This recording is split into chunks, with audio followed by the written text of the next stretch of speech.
नमस्कार दोस्तों, यह है राज कंप्यूटर बैतूल। सीबीसीटी के मई में जो एग्जाम होने वाले हैं उसके फॉर्म भराना स्टार्ट हो गया है। तो फॉर्म की जो डेट्स वगैरह हैं वो तो आप लोगों को पता ही होगी, है ना। 30 तारीख को पेपर होने वाला है, 30 और 31 मई को। और जो फॉर्म भराने चालू है वो 28 तारीख पर 28 अप्रैल 2025 से स्टार्ट हो गए हैं और 12 मई तक के फॉर्म भराने वाले हैं। ठीक है, तो ये लास्ट डेट होगी तो 12 तारीख के पहले ही भर दीजिएगा, है ना। फिर लेट ज्यादा ज्यादा लेट होते हैं तो भी बहुत बार सर्वर डाउन हो जाता है। ठीक है, तो यहाँ पर इस वीडियो का जो मोटिव था वो ये नहीं था। इसका मोटिव ये था कि सीपीसीटी फॉर्म भरते समय हम लोग किन किन बातों का ध्यान रखें जिससे कि गलती ना हो और बाद में फिर बहुत परेशान होना पड़ता है। जिन जिन बच्चों के फॉर्म में गलतियां हो जाती है, रजिस्ट्रेशन फॉर्म एग्जाम फॉर्म अलग अलग भराते हैं, इसमें जब गलतियां कोई हो जाती है तो बाद में उनको बहुत ज्यादा परेशान होना पड़ता है ना। कई प्रॉब्लम तो सॉल्व ही नहीं हो पाती है ना। कुछ प्रॉब्लम तो सॉल्व हो जाती है और बाकी कुछ प्रॉब्लम बिल्कुल भी सॉल्व नहीं होती है, जिसके लिए फिर बहुत ज्यादा मेल करो, ये करो, वो करो, बहुत सारी चीजें करनी पड़ती है ना। तो क्यों ना हम लोग इनिशियल स्टेज पे बिल्कुल शुरुआती दौर में जब हमारा फॉर्म भरा है हम तब थोड़े से जागरूक हो जाए ताकि हमसे कोई गलती ना हो और बाद में हमको पछताना ना पड़े, है ना। तो एग्जाम फॉर्म भरते समय जो सबसे कॉमन मिस्टेक जो होती है ना, वो होती है कि जो पर्सनल इंफॉर्मेशन हम लोग भरते हैं, है ना, या खुद से भरते हैं या ऑनलाइन कैफे से भरते हैं, तो जो फॉर्म भरता है सामने वाला उसके बाद में हमसे एक बार चेक कराता है। अगर वो चेक ना भी कराए तो आप उसको बोलो कि हमको सबमिट करने के पहले एक बार चेक जरूर कराए। तो वहां पर जो गलतियां होती है वही बाद में सॉल्व करना बहुत कठिन हो जाता है ना। तो जैसे आपका फॉर्म आप भरते हो, पहले रजिस्ट्रेशन फॉर्म भराता है, उसके बाद एग्जाम फॉर्म भराता है ना। अच्छा, जो लोग पहली बार एग्जाम फॉर्म भर रहे हैं उन लोग को ज्यादा जागरूक होने की जरूरत है। जिन लोगों ने पहले भी एग्जाम दे चुके हैं, है ना, क्योंकि हर बार एग्जाम फॉर्म भराता है नया नया, तो वहां पर भी गलती होने के चांसेस रहते हैं, है ना। तो याद रखें कि यहाँ पर ये जो डिटेल भराते हैं ना, मोस्टली जो मोस्ट कॉमन गलती है सबसे ज्यादा, है ना, वो तो यह है कि आपके नाम की जगह मदर्स नेम आ जाता है। मतलब कैंडिडेट के नाम के या एप्लीकेंट के नेम की जगह मदर्स नेम चला जाता है ना। तो बेसिकली ये बिल्कुल निश्चित तौर पर ऑपरेटर की गलती है, फॉर्म भरने वाली गलती है, पर इसका खामियाजा तो आपको भुगतना है ना। तो आप लोग ध्यान से फॉर्म अच्छे से भरवाए, प्रॉपर चेक करें, उसके बाद ही उसको ओटीपी दे। रजिस्ट्रेशन में पहले ओटीपी मांगेगा लास्ट में, है ना, उसके बाद ही ओटीपी दे और फिर फॉर्म को सबमिट करें। ठीक है, दूसरी जो गलती होती है वो होती है भैया स्पेलिंग में, है ना। तो प्रॉपर एक एक स्पेलिंग आप लोग चेक करें, समय दीजिए। अभी दिया हुआ 1-2 मिनट एक्स्ट्रा अगर आपने दे भी दिया फॉर्म चेक करते समय तो इससे कुछ नहीं जाएगा। यहाँ पे अगर कोई गलती हो गई तो फिर दिन महीने, है ना, और हो सके कि साल भी खराब हो जाए आपका।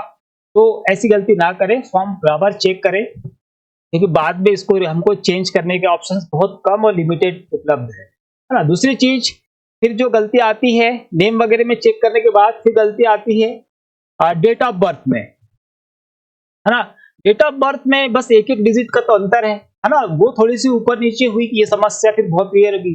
देखिए, यहाँ पर नाम में कुछ दिक्कत आती है ना। जितना ये येलो येलो वाला पार्ट दिख रहा है इसमें अगर कुछ गलती होती है तो ये तो हो जाती है कि 50-60 रुपए आपके जमा लेते हैं वो लोग और इजी गोइंग हो जाता है, ज्यादा दिक्कत नहीं आती है ना। पर वो आपको प्रोसेस आपको पता रहेगी, फिर आप 2 दिन परेशान होंगे क्योंकि इसकी जो करेक्शंस की है, जैसे लास्ट डेट है इसमें फॉर्म भरने की 12 तारीख, तो निश्चित तौर पर 12 तारीख तक के तो आप करेक्शन नहीं कर पाओगे अगर सबमिट कर दिया। उसके बाद होगा और सिर्फ 1 दिन 2 दिन के लिए खुलता है, ज्यादा दिन के लिए नहीं खुलता है। उसी बीच आपको करेक्शंस करने हैं, है ना। तो याद रहे कि गलती ना हो, और गलती हो तो फिर आप बिल्कुल समय का ध्यान रखते हुए उसको करेंगे। ठीक है, इसके बाद में डेट ऑफ बर्थ की गलती बिल्कुल ध्यान से, है ना, और मोबाइल नंबर बिल्कुल सही, क्योंकि ओटीपी उसी पे आएगी आपकी, है ना। मेल आईडी और ये 10-12 के जो रोल नंबर है ये बिल्कुल ध्यान से भरे, है ना। ये इसलिए भी ध्यान से भरना चाहिए क्योंकि जब आपका फाइनल सिलेक्शन किसी वैकेंसी के लिए हो जाता है तब इसकी जांच होती है ना। वहां अगर इसमें गलती हो गई तो आपके हाथ से वैकेंसी तो चली गई, भले चाहे फिर बाद में आप उसमें करेक्शन करवा के ला भी लोगे, साल 6 महीने में जितने टाइम में कर लोगे, लेकिन वैकेंसी तो चली गई। इसलिए इन चीजों को ध्यान से भरना है। आपकी पर्सनल डिटेल बहुत अच्छे से भरनी है, name, middle name, spelling, name, mother's name, father's name, है ना। इन सबको आपको बहुत अच्छे से चेक करके भरना है और डेट ऑफ बर्थ विशेष रूप से आप चेक करें और ये जितनी भी डिटेल यहाँ भरी गई है ना, इन सबको प्रॉपर समय देकर चेक कर ले। ठीक है, इसके अलावा फिर यहाँ पर गलती नहीं होती है। जो सेकंड जो बच्चे कंफ्यूज रहते हैं वहां पर, है ना, जब एग्जाम फॉर्म भरते हैं तो एग्जाम फॉर्म भरने के समय आपने फॉन्ट तो मंगल सेलेक्ट कर लिया, है ना। अब बात आती है कि कीबोर्ड कौन सा सेलेक्ट करे, इनक्रिप्ट सेलेक्ट करे या रेमिंटन। तो जिन जिन लोगों ने मंगल फॉन्ट में टाइपिंग सीखी है, मोस्टली एमपी में मंगल ही चलता है ना, वो लोग रेमिंटन गेल का कीबोर्ड सेलेक्ट करे और फॉर्म को सबमिट करे।